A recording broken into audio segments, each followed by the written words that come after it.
চ্যানেলে তোমাদের সকলকে স্বাগত। প্রিয় পঞ্চম শ্রেণীর ছাত্রছাত্রীরা, আজকে আমরা করব পরিবেশ ও বিজ্ঞানের 2 নম্বর স্কুলটা। এটা কি বনমালী চত্বর হাই স্কুল উচ্চ মাধ্যমিক। এটা হচ্ছে পূর্ব মেদিনীপুরের একটা স্কুল। তো এই স্কুলটা আমরা কমপ্লিট করবো এক্ষুনি।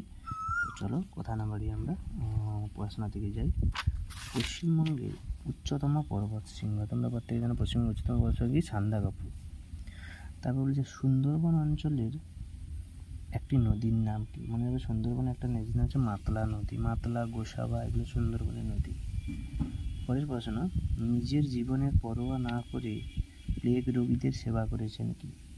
এটার নাম মনে রাখবে ভগ্নী নিবেদিতা। নিজের জীবনে পরোয়া না করে প্লেগ অর্থাৎ ইঁদুর কামড়ালে বা ইঁদুরের থেকে যে রোগ ছড়া সেটা হচ্ছে প্লেগ রোগ। তো প্লেগ রোগের সম্বন্ধে লড়াই করেছে কি? ভগ্নী নিবেদিতা। পরের দেখো, পরের পেজে 190 পেজে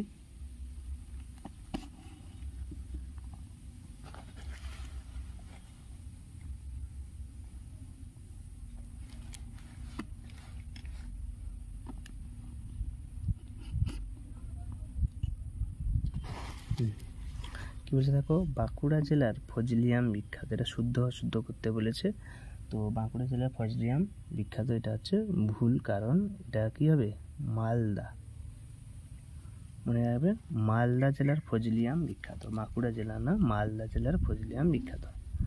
পরের প্রশ্ন কি বলেছে দেখো, শিক্ষক দিবস পালন করা হয় ডক্টর সর্বপল্লী রাধাকৃষ্ণের জন্মদিনে। এটা একদম ঠিক, এটা সত্য, ঠিক হবে।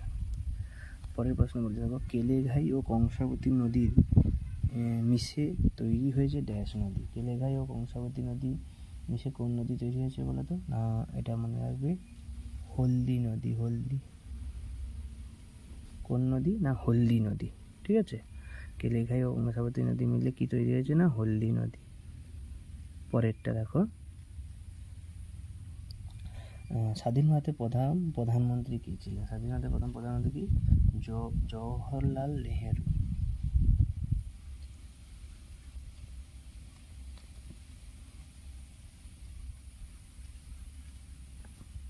জওহরলাল নেহেরু। পরের প্রশ্ন, রায়গঞ্জের ড্যাশ নদীর পাড়ে কুলিক পাখিরালয় অবস্থিত।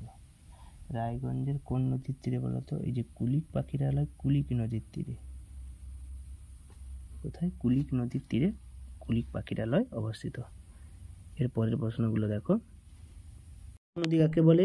তো আগেও বলেছি, 1 নম্বর স্কুলে আমি আলোচনা করেছিলাম যে নদীতে সারা বছর জল থাকে বা বরফগুলা জলে পুষ্ট, সারা বছর ধরে জল থাকে, নৌ পরিবহন যোগ্য, সেই সমস্ত নদীকে বলা হয় নিত্যবহ নদী, যেমন গঙ্গা, জলঙ্গি ইত্যাদি। পরের প্রশ্ন কি বলেছে দেখো, না 4-এর দাগের 2টা, জলদাপাড়া অভয়ারণ্য কোন জেলায় অবস্থিত? মনে হবে জলদাপাড়া অভয়ারণ্য পশ্চিমবঙ্গের আলিপুরদুয়ার জেলায় অবস্থিত। কোথায় অবস্থিত? আলিপুরদুয়ার জেলায়। পরের প্রশ্ন, ধাপ চাষ কি? ধাপ চাষ কোথায় দেখা যায়? পাহাড়ের ঢালু জমিতে সিঁড়ির মতো ধাপে ধাপে জমি কেটে চাষ করাকে ধাপ চাষ বলে। এবং ধাপ চাষে একদিকে যেমন ভূমিক্ষয় কম হয়, অন্যদিকে চাষের জন্য বেশি জায়গাও পাওয়া যায়। আর ধাপ চাষ কোথায় দেখা যায়? দেখো এখানে দুটো প্রশ্ন, কোথায় দেখা যায়? না, ধাপ চাষ মূলত দেখা যায় পাহাড়ে বা পাহাড়িয়া অঞ্চলে, যেমন দার্জিলিং, আসাম, এইসব জায়গায় ধাপ চাষ দেখা যায়। লুপ্তপ্রায় মাছ বাঁচানোর 2টি উপায়, অর্থাৎ লুপ্তপ্রায় মাছ কোনগুলো? যে সমস্ত মাছ ভবিষ্যতে খুবই অল্প পরিমাণ, তাই না, শেষ হয়ে যাচ্ছে শেষের মাথায়। তো এই জন্য কী করতে হবে? একটা তালিকা প্রস্তুত করতে হবে, কোন কোন মাছগুলো কম, তাদেরকে ধরে খাওয়া কম করতে হবে এবং তাদের সংরক্ষণ করতে হবে, ধরা নিষিদ্ধ করতে হবে, তাই না। তারপরে জরিমানা আরোপ করতে হবে, অর্থাৎ যেসব মাছে তোমাদের বলেছে যে এগুলো ধরা যাবে না, খাওয়া যাবে না, ব্যবসা করা যাবে না, সেই সব জিনিসের উপর জরিমানা আবার যদি এটা দিয়ে করতে হয় তাহলে বড় কিছু চোকাতে হবে। যেমন করে আমাদের কচ্ছপ ধরা কচ্ছপ মারা বা খাওয়া এগুলো বেআইনি করে দিয়েছে। মৎস্য সংরক্ষণ ও জনসচেতনতা, অর্থাৎ পঞ্চায়েত নিজে একটা 2টো পুকুর নিয়ে লুপ্তপ্রায় মাছ সংরক্ষণের উদ্যোগ নিতে পারে এবং মাছ চাষি তথা জনগণকে লুপ্তপ্রায় মাছের সম্পর্কে সচেতন করতে পারে। তো এই হলো লুপ্তপ্রায় মাছ সংরক্ষণের উপায়। এখানে 4টে বলেছে, তোমরা যে কোনো 3টে লিখলেও হবে। পরের প্রশ্ন, গঙ্গা নদীর গতিপথ। তো এটা ছোট করে, এটা যেহেতু বড়দের প্রশ্ন, একটা ভূগোলের প্রশ্ন, তো তোমাদের আমি ছোট করেই দিয়েছি, এটা লিখলেই ফুল নাম্বার পাবে। না, গঙ্গা কুমায়ুন হিমালয়ে গঙ্গোত্রী হিমবাহের গোমুখ গুহা থেকে ভাগীরথী নামে উৎপত্তি হয়ে দেবপ্রয়াগে অলকানন্দার সঙ্গে মিলিত হয়েছে এবং এই দুই স্রোত গঙ্গা নামে পরিচিত, তাই তো। পরে গঙ্গা হরিদ্বারের কাছে সমভূমিতে এসে পড়েছে। এরপর উত্তরপ্রদেশ, বিহারের উপর দিয়ে প্রবাহিত হয়ে রাজমহল পাহাড়ের কাছে পশ্চিমবঙ্গে প্রবেশ করে মুর্শিদাবাদ জেলার কাছে ভাগীরথী ও পদ্মা নামে দুটি শাখায় বিভক্ত হয়েছে। গঙ্গার একটি শাখা ভাগীরথী ও হুগলি নাম দিয়ে কলকাতার পাশ দিয়ে বঙ্গোপসাগরে পড়েছে এবং মূল শাখাটি বাংলাদেশের ভেতর দিয়ে মেঘনা সঙ্গে মিলিত হয়ে বঙ্গোপসাগরে পড়েছে। লাস্ট প্রশ্ন কি বলেছে দেখো না, তিতুমির কে এবং তিতুমির তার সঙ্গীরা ইংরেজদের বিরুদ্ধে লড়াই করেছিল কেন? তো তিতুমির কে ছিলেন না, বারাসাত বিদ্রোহের একজন নেতা ছিলেন যিনি বাঁশের কেল্লা বানিয়েছিলেন ইংরেজদের সঙ্গে লড়াই করার জন্য।